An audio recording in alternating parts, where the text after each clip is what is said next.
All right, these are your 7-6 notes. So far, we have talked about slope-intercept form, which is y equals mx plus b. We have talked about standard form, which is ax plus by equals c. Today, I'm going to show you what we call point-slope formula. To write an equation where you are given a point, and when I say that, I mean like a coordinate x and y, and a slope, and we use an m to represent slope, you can use the point-slope formula to convert the information into slope-intercept form. Point-slope formula is y minus y1 equals m x minus x1. When you use this formula, the only things you are going to change are these things I have just colored in blue. So let me show you what all of this means. So, number one, first step is to label x1, y1, and slope is our m. So my formula, y minus y1 equals m x minus x1. All right, so I've got my formula and I've labeled my parts.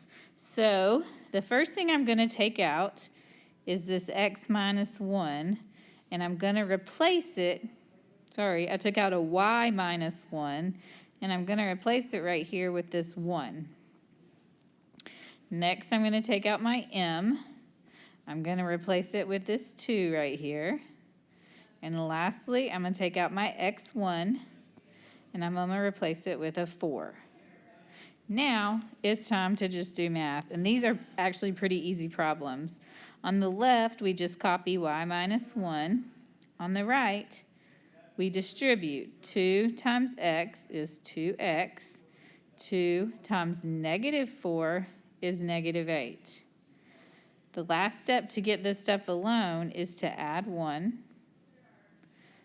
I've got y by itself, woohoo, 2x minus 7. Then I could take that and I could graph it, because now it's in y equals mx plus b. I would go down 7, rise 2, run 1. That's what that line would look like. And because I used that point-slope formula to get to here, it's graphable now. So let's do the point-slope formula for number 2. Step 1 is to label the parts. All right. Step 2, write the equation. And now we're just going to replace it. Instead of y1, it's a negative 3. Well, to make this a little easier, I see right here minus negative. I know that 2 negatives together make a positive, so I can turn the minus negative into a positive. Instead of m, I'm going to put a negative 1, maybe. And instead of x1, I'm going to put a 4. Now we just solve it. Step 1, distribute. So y plus 3 stays the same. Negative 1 times x, negative 1x.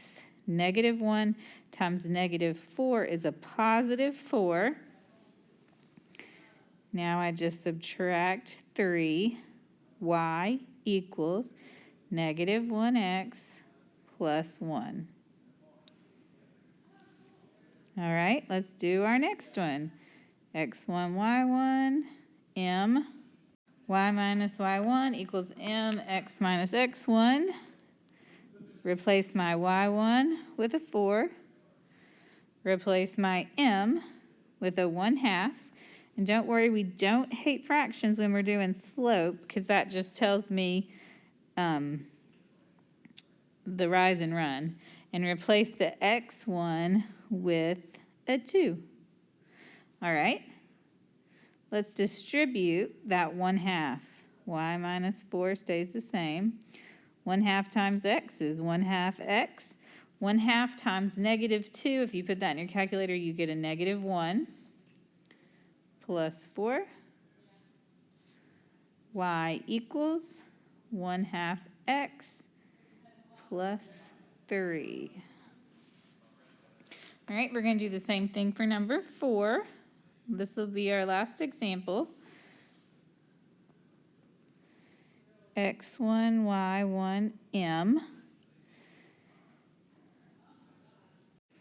minus y1 equals mx minus x1. Instead of y1, I put in a 0. Instead of x1, I put in a -6. Oh, look, and I got 2 negatives. 2 negatives go together to make a positive.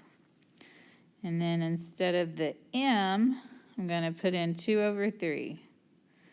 Let's do some math.